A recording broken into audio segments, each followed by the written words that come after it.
तो गाइज चलिए वीडियो को स्टार्ट करते हैं। आज का फर्स्ट क्वेश्चन है तिब्बती बौद्ध।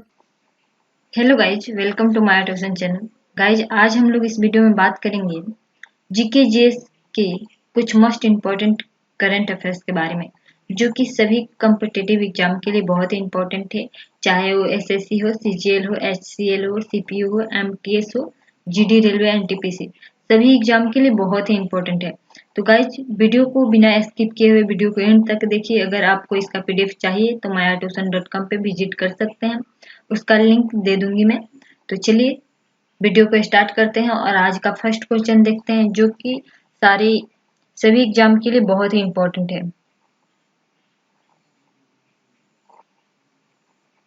तिब्बत में बौद्ध धर्म का प्रचार करने वाले बौद्ध भिक्षुक कौन थे? गाइज तिब्बत में जो बौद्ध धर्म के प्रचार किए थे ये पद्म संभव थे। पद्म संभव ने ही तिब्बत में बौद्ध धर्म का प्रचार किया था। चलिए इनसे कुछ रिलेटेड पॉइंट्स को देखते हैं, जो कि बहुत ही इंपॉर्टेंट है। तिब्बती बौद्ध धर्म का इतिहास 8वीं शताब्दी में। गाइज तिब्बती बौद्ध धर्म का जो इतिहास शुरू होता है 8वीं शताब्दी में शुरू होता है, और 8वीं शताब्दी में बौद्ध मुनि पद्म संभव ने कई बौद्ध ग्रंथ को तिब्बती भाषा में अनुवाद किया। गाइज जो पद्म संभव थे इन्होंने कई बौद्ध धर्म को वो ग्रंथ जो था, बौद्ध धर्म के ग्रंथ जो था, इसको तिब्बत भाषा में अनुवाद किए। गाइज ये तिब्बत भाषा में इसलिए इसका अनुवाद किए ताकि वहाँ के जो लोग थे वो तिब्बती भाषा को जानते थे और बौद्ध धर्म के बारे में अधिक से अधिक जानकारी हासिल कर सके और बौद्ध धर्म को समझ सके।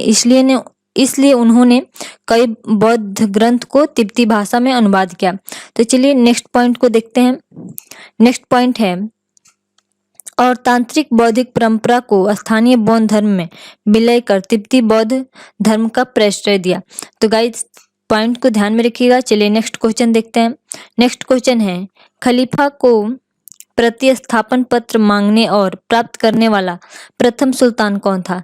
फ्रेंड्स जो खलीफा से प्रतिस्थापन पत्र प्राप्त किया ये इल्तुतमिश था। इल्तुतमिश ने ही खलीफा को प्रतिस्थापन पत्र मांगा और प्राप्त करने वाला ये सुल्तान बना। इल्तुतमिश गाइज जो था, इल्तुतमिश दिल्ली सल्तनत का प्रथम सुल्तान था जिसने 1229 में अबुल खलीफा से अलंकरण का पत्र प्राप्त किया। गाइज इल्तुतमिश 1229 में अबुल खलीफा से अलंकरण का पत्र प्राप्त किया, तो इसे ध्यान में रखिएगा। और इल्तुतमिश वह भारत का प्रथम सुल्तान था जो दिल्ली का राजधानी बनाया। गाइज इसने दिल्ली की राजधानी बनाया। पहले इसकी राजधानी लाहौर थी और दिल्ली सल्तनत की मुस्लिम संप्रभुता का वास्तविक संस्थापक भी इल्तुतमिश था। तो गाइज इसे ध्यान में रखेंगे, बहुत ही इंपॉर्टेंट है।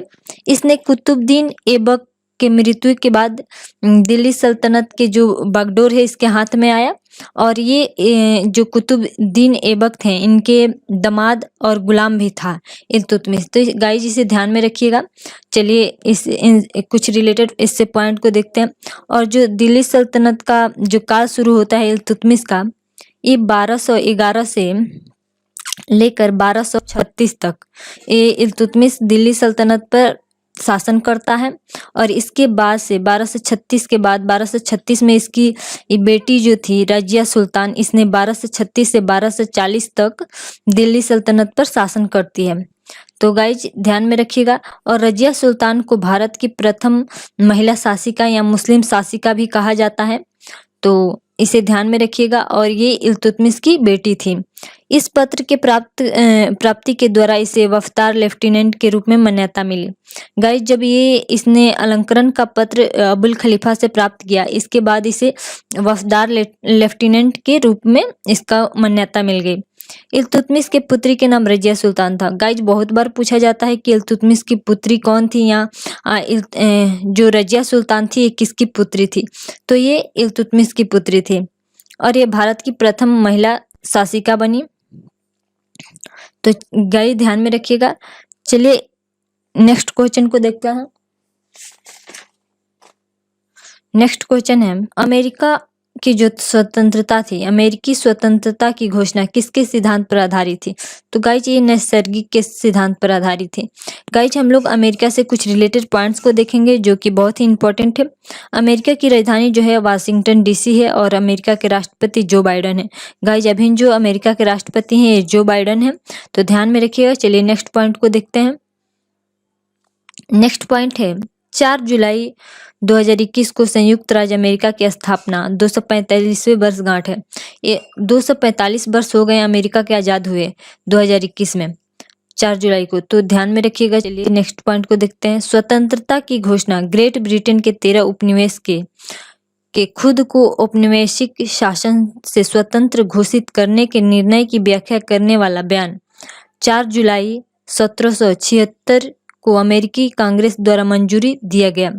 गाइज ये जो अमेरिकी कांग्रेस जो है 4 जुलाई 1776 में इसको मंजूरी मिली और यह संघर्ष जो है, यह स्वतंत्रता संघर्ष 1783 ईस्वी में पेरिस की संधि के साथ खत्म हुआ। जो 1783 ईस्वी के पेरिस की संधि थी, इसके साथ ही समाप्त हो गया।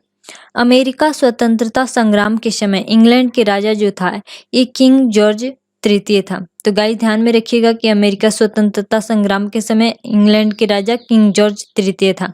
चलिए नेक्स्ट क्वेश्चन देखते हैं। नेक्स्ट क्वेश्चन है, किस अधिकारी को संसद के सदस्य नहीं होने पर भी उसे संबोधन करने का अधिकार है? गाइज वो कौन पदाधिकारी हैं जो संसद के सदस्य नहीं भी होगा उसे संबोधन करने का अधिकार है? तो ये है attorney general of India. Attorney general of India जो होते हैं, ये बिना संसद के सदस्य होने के बावजूद भी इनको संबोधन करने का अधिकार है। तो गाइस ध्यान में रखिएगा। चलिए इनसे कुछ रिलेटेड पॉइंट्स को देखते हैं। वर्तमान में अटॉर्नी जनरल ऑफ इंडिया के वेणुगोपाल हैं। गाइज एग्जाम में पूछ सकता है कि अभी वर्तमान में कौन है, तो ये के वेणुगोपाल हैं, ध्यान में रखिएगा। इनकी कार्यकाल जो है 1 वर्ष के लिए बढ़ा दिया गया है। भारत के महान्यवादी गाइज जो भारत के महान्यवादी होते हैं, ये अटॉर्नी जनरल ऑफ इंडिया को संविधान के धारा 76(1) के तहत भारत के राष्ट्रपति द्वारा नियुक्त किया जाता है। गाइज जो भारत के अटॉर्नी जनरल ऑफ इंडिया होते हैं, इनको राष्ट्रपति द्वारा नियुक्त किया जाता है, तो इसे ध्यान में रखिएगा। ये जो होते हैं, इसे देश का सर्वोच्च कानून अधिकारी भी कहा जाता है। जो अटॉर्नी जनरल ऑफ इंडिया होते हैं गाइज, इन्हें देश के सर्वोच्च कानून अधिकारी भी कहा जाता है, तो ये ध्यान में रखिएगा। चलिए नेक्स्ट क्वेश्चन देखते हैं। नेक्स्ट क्वेश्चन है, फ्रांसीसी क्रांति के संबंध में पंफलेट, जो पैम्फलेट था, what is the third state? Guys ये बुक के नेम है कि what is the third state किसने लिखा था? तो गाइज ये लिखे थे एबेसियस। गाइज एबेसियस जो थे, इन्होंने what is the third state को लिखा था। तो चलिए देखते हैं इससे कुछ रिलेटेड पॉइंट्स को। गाइज ये था what is the third state, राजनीतिक पंफलेट था। गाइज ये एक बुक था, ये एक राजनीतिक पंफलेट था जिसे फ्रांसीसी क्रांति के फैलने से पहले फ्रांसीसी विचारक और पादरी अब्बे एमेनुएल जोसेफ सीएस ने जनवरी 1789 में लिखा था। गाइज ये बुक को 1789 ईस्वी में लिखा गया था फ्रांसीसी क्रांति को फैलने से रोकने के लिए। इस पंफलेट में सीएस ने कहा कि फ्रांस की थर्ड स्टेट, गाइज सीएस जो थे, इन्होंने कहा कि जो फ्रांस की थर्ड स्टेट है, फ्रांस की सामान्य जनता एक राष्ट्र है। गाइज इन्होंने बताया कि इस बुक में यह लिखा है कि जो फ्रांस की सामान्य जनता है, एक राष्ट्र है, तो ध्यान में रखिएगा। चलिए नेक्स्ट क्वेश्चन को देखते हैं। नेक्स्ट क्वेश्चन है, किस कर को 1994 से 95 में छोटे रूप में लागू करने का बहुत समय बाद इसे 1994 से 95 में छोटे रूप में लागू किया गया था और बहुत समय के बाद संवैधानिक दर्जा दिया गया? तो गाइज ये है सेवा का कर। सेवा का कर जो है, ये पहले छोटे रूप में लागू किया गया था, लेकिन बाद में इसको संवैधानिक दर्जा दिया गया।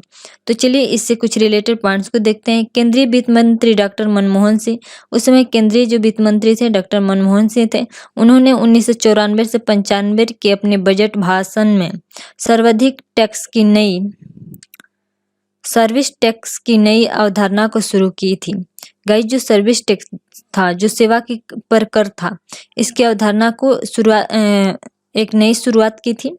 तो और इस विचार अधिनियम 2003 में के अध्याय द्वारा भी एक संवैधानिक दर्जा दिया गया। VV के द्वारा गाइज इसे 2003 में संवैधानिक दर्जा दिया गया, तो इसे ध्यान में रखिएगा। लेकिन पहले ये जो था ये छोटे स्तर पर लागू था, लेकिन बाद में इसको संवैधानिक दर्जा दिया गया 2003 में। तो चलिए नेक्स्ट क्वेश्चन देखते हैं। नेक्स्ट क्वेश्चन है 1937 ईस्वी में देसी भाषा के माध्यम से बुनियादी शिक्षा देने की गांधी जी का प्रस्ताव समर्थन करने के लिए शिक्षा सम्मेलन कहाँ आयोजित किया गया था। गाइस जो 1937 का देसी भाषा में के माध्यम से बुनियादी शिक्षा देने के लिए गांधी जी का जो प्रस्ताव था, ये गांधी जी के द्वारा प्रस्ताव किया गया था। इसका सम्मेलन जो हुआ था वर्धा में हुआ था। तो गाइस इसे ध्यान में रखिएगा कि वर्धा में सम्मेलन हुआ था और इसे वर्धा सम्मेलन के नाम से भी जाना जाता है। तो चलिए इनसे कुछ रिलेटेड पॉइंट्स को देखते हैं। गांधी जी ने 31 जुलाई 1937 को हरिजन में एक लेख लिखा है। गाइज हरिजन जो है ये एक पत्रिका था जो गांधी जी के द्वारा संचालित किया जाता था, जिसके आधार पर अक्टूबर 1937 में यह अखिल भारतीय राष्ट्रीय शिक्षा सम्मेलन का आयोजन किया गया। गाइज जो अखिल भारतीय राष्ट्रीय शिक्षा सम्मेलन है इसका आयोजन किया गया। इस सम्मेलन को वर्धा शिक्षा सम्मेलन के नाम से भी जाना जाता है। तो गाइज ध्यान में रखिएगा कि जो ये बुनियादी शिक्षा सम्मेलन जो गांधी जी के प्रस्ताव पर था, इसे वर्धा शिक्षा सम्मेलन भी कहा जाता है। चलिए नेक्स्ट क्वेश्चन देखते हैं। नेक्स्ट क्वेश्चन है गांधी जी का नमक सत्याग्रह जो था किस आंदोलन का हिस्सा था। तो गाइज गांधी जी का नमक सत्याग्रह जो था, चलिए देखते हैं कि किस सत्याग्रह पर आधारित था। गाइज ये गांधी जी का जो नमक सत्याग्रह आंदोलन था ये आधारित था सविनय अवज्ञा आंदोलन पर। तो गाइज इसे ध्यान में रखिएगा।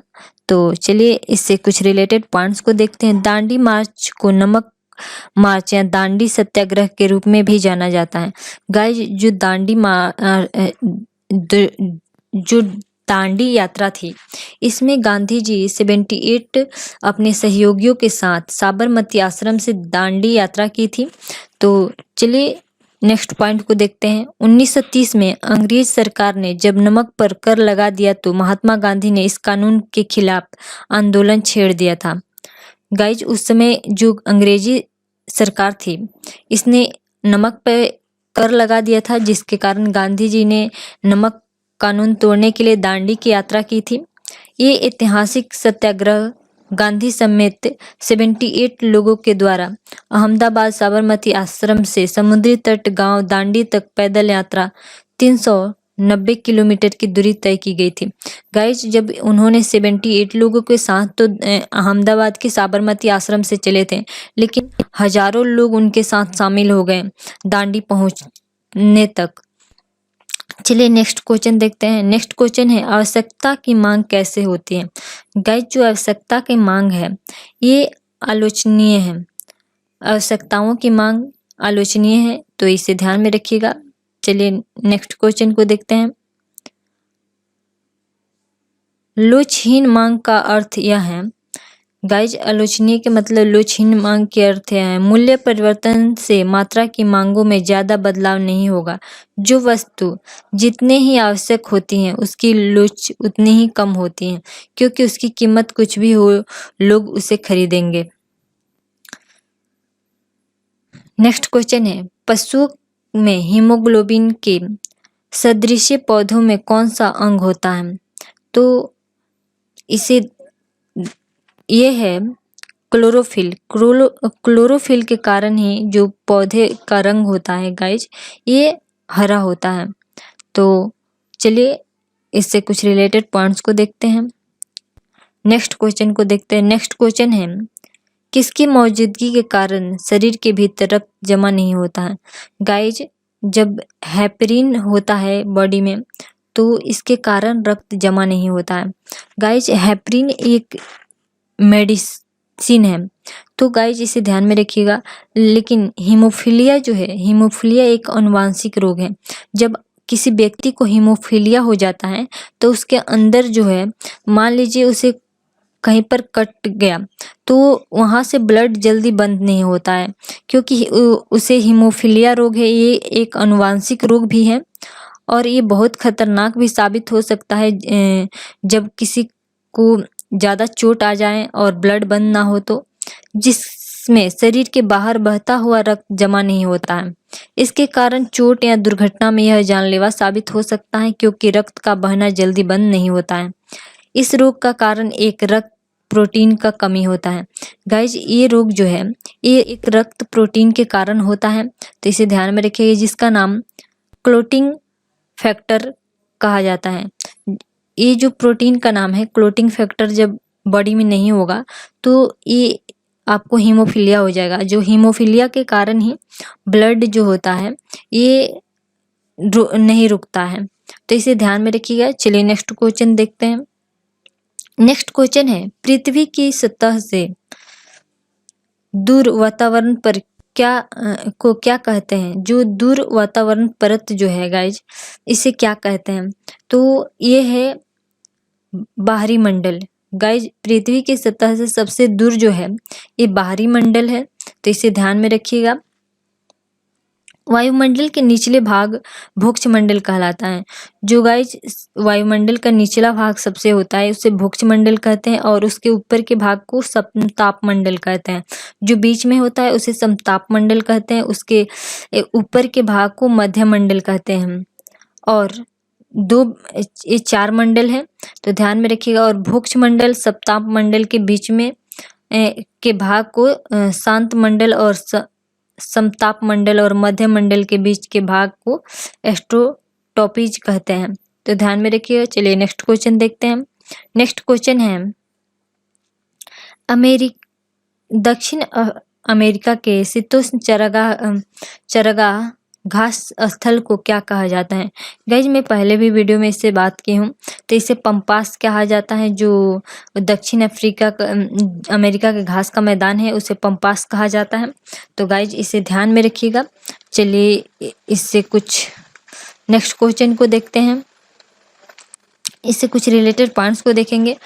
पंपास दक्षिण अमेरिका की उपजाऊ निचली भूमि है।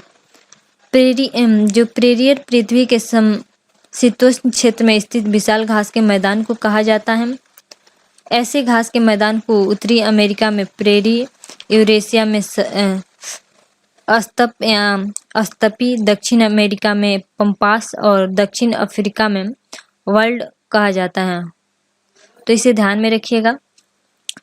नेक्स्ट क्वेश्चन है, समोच्च रेखा कैसे स्थानों को मिलाते हुए खींची जाती है? जो समोच्च रेखा है गाइज ये जो है ये मध्य समुद्री तल से सम ऊंचाई वाले क्षेत्र को मिलाकर खींची जाती हैं, तो इसे ध्यान में रखिएगा। चलिए इससे कुछ रिलेटेड पॉइंट्स को देखते हैं। समोच्च रेखा मध्य समुद्र तल से सामान्य ऊंचाई वाले बिंदुओं को मिलाने वाली काल्पनिक रेखा होती है, जो भूमि आकृति को समोच्च रेखा द्वारा दर्शाता है। समोच्च रेखा मानचित्र कहलाता है। गाइस जो भू आकृति को समोच्च रेखा द्वारा दर्शाता है उसे समोच्च रेखा मानचित्र कहा जाता है, इसे ध्यान में रखिएगा। नेक्स्ट क्वेश्चन है, निक्षालन और ऑक्सीजन द्वारा निर्मित मृदा कैसा होता है? गाइस ये जो निक्षालन और ऑक्सीजन द्वारा निर्मित मृदा जो होता है ये मखरला होता है, लेटराइट मिट्टी होती है। गाइस इसे मखरला भी बोला जाता है और लेटराइट भी बोला जाता है, तो इसे ध्यान में रखिएगा। चलिए इससे कुछ रिलेटेड पॉइंट्स को देखते हैं। मखरला मृदा का निर्माण निक्षालन और ऑक्सीजन से होता है, ऑक्सीकरण से होता है गाइस। इसका निर्माण ऐसे भाग में होता है जहां शुष्क एवं निम्न युक्त मौसम बारी बारी से होता है। यह लेटराइट चट्टानों की टूट फूट से बनता है। गहरी लेटराइट मिट्टी में लौह ऑक्साइड और पोटास की मात्रा अधिक होती है, तो इसे ध्यान में रखिएगा। जो लेटराइट मिट्टी होता है इसमें लौह और पोटास की मात्रा जो होती है ये अधिक होती है। नेक्स्ट क्वेश्चन है, प्रतिजनन क्या होता है? गाइज प्रतिजनन जो है ये प्रतिरक्षी निर्माण के लिए उद्दीपन है, तो इसे ध्यान में रखिएगा। चलिए नेक्स्ट क्वेश्चन देखते हैं। नेक्स्ट क्वेश्चन है, यह कौन निर्णय करता है कि अमुक विधेयक धन विधेयक है। गाइज अमुक जो विधेयक होता है ये धन विधेयक होता है, इसे कौन डिसाइड करता है? तो चलिए देखते हैं। ये है लोकसभा का अध्यक्ष। जो लोकसभा का अध्यक्ष होता है ये डिसाइड करते हैं कि जो अमुक विधेयक है ये धन विधेयक है। तो चलिए इससे कुछ रिलेटेड पॉइंट्स को देखते हैं। कई विधेयक धन विधेयक तब माना जाएगा यदि वह किसी कर को अधिरोपण, उत्साधन और परिहार, परिवर्तन अथवा विनियम करता हो। गाइज ये सभी क्वालिटीज हो जो धन विधेयक को बताता है कि ये धन विधेयक है। केंद्र सरकार द्वारा उधार लिए गए धन के विनिमय से संबंधित हो। भारत की संचित निधि या आकस्मिकता निधि को अभिरक्षा या ऐसी किसी निधि में धन जमा करने या उसमें धन निकालने से संबंधित हो तो उसे धन विधेयक बोला जाता है। गाइज संविधान के अनुच्छेद 110 में धन विधेयक की परिभाषा दी गई है। जो धन विधेयक की परिभाषा दी गई है वो अनुच्छेद 110 में है, इसे ध्यान में रखिएगा। इस अनुच्छेद के अनुसार कई विधेयक धन विधेयक तब समझा जाएगा जब उसमें कुछ विशेष विषयों से संबंधित प्रावधान हो, तो इसे ध्यान में रखिएगा गाइज। चलिए नेक्स्ट क्वेश्चन देखते हैं। नेक्स्ट क्वेश्चन है, किस देश को फेबियन समाज का घर कहा जाता है? गाइज ये कौन सा देश है जिसे फेबियन समाजवाद का घर कहा जाता है? तो गाइज ये है 18 नंबर के आंसर बी है।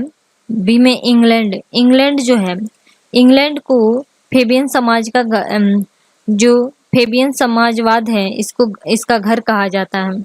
तो चलिए इससे रिलेटेड कुछ पॉइंट्स को देखते हैं। फेबियन समाजवाद की स्थापना ब्रिटेन में सन 1883 में से 84 ईस्वी में हुई थी। रॉबर्ट ओवेन तथा चार्टिस्ट आंदोलन के प्रभाव से यहाँ स्वतंत्र मजदूर आंदोलन की नींव पड़ चुकी थी। फेबियन सोसाइटी ने इस आंदोलन को दर्शन दिया। गाइज ये फेबियन जो सोसाइटी था इस आंदोलन का दर्शन दिया। फेबियन सोसाइटी का विचार है कि पूंजीवाद को केवल एक मुठभेड़ में क्रांतिकारी मार्ग द्वारा प्राप्त नहीं किया जा सकता, इसके लिए पर्याप्त सोच, विचार और तैयारी की आवश्यकता है। तो गाइज इसे ध्यान में रखिएगा इस सारे पॉइंट को। चलिए नेक्स्ट क्वेश्चन देखते हैं। नेक्स्ट क्वेश्चन है, स्फीति से संबंध गतिरोध ऐसी स्थिति है जिसका अभिलक्षण है। गाइज इसका अभिलक्षण क्या है जो स्फीति से संबंधित गतिरोध है?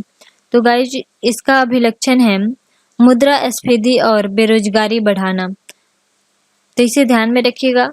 स्फीति उस स्थिति को दर्शाता है जब मुद्रास्फीति की दर और बेरोजगारी दर दोनों ही ऊंच रहती हैं। गाइज ये जो स्फीति है ये मुद्रास्फीति और बेरोजगारी को दर्शाता है जब दोनों का दर बहुत ऊंच होता है।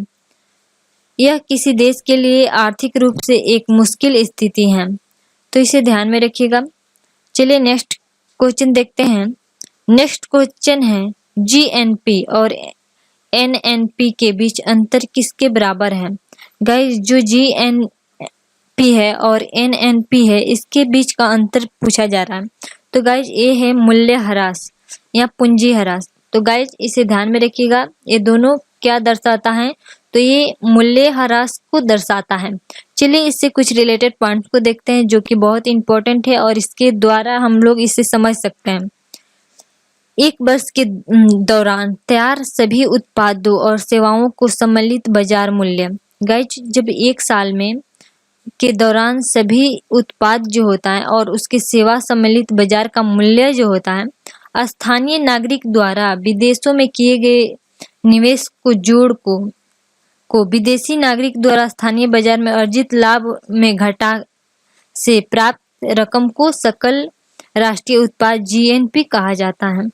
गाइज जो एक वर्ष में तैयार किए गए सभी जो प्रोडक्ट होता है, जो उत्पाद होता है और जो सेवा होता है, जो सर्विस दिया जाता है, इसकी बाजार का मूल्य, जो बाजार में इसका मूल्य है, और स्थानीय नागरिक द्वारा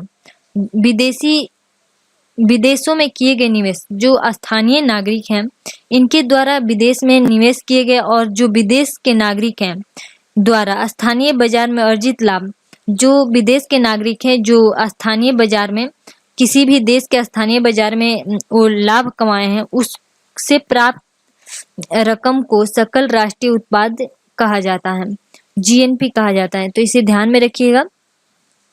जब शुद्ध राष्ट्रीय उत्पाद एनएनपी एक वर्ष की अवधि में के दौरान एक अर्थव्यवस्था में शुद्ध निर्गम का मूल्य होता है, सकल राष्ट्रीय उत्पाद और शुद्ध राष्ट्रीय उत्पाद का पूंजी ह्रास से दर्शाता है। गाइज ये दोनों को जो है, जो सकल जीएनपी है और शुद्ध राष्ट्रीय उत्पाद है, इससे पूंजी ह्रास को ये दर्शाता है। तो गाइज आज के लिए इतना ही, फिर नेक्स्ट वीडियो में मिलते हैं। Thank you for watching this video. अगर वीडियो पसंद आए तो वीडियो को लाइक करिए, साथ साथ चैनल को सब्सक्राइब कर लीजिए। चलिए नेक्स्ट वीडियो में मिलते हैं फिर कुछ नए क्वेश्चन के साथ।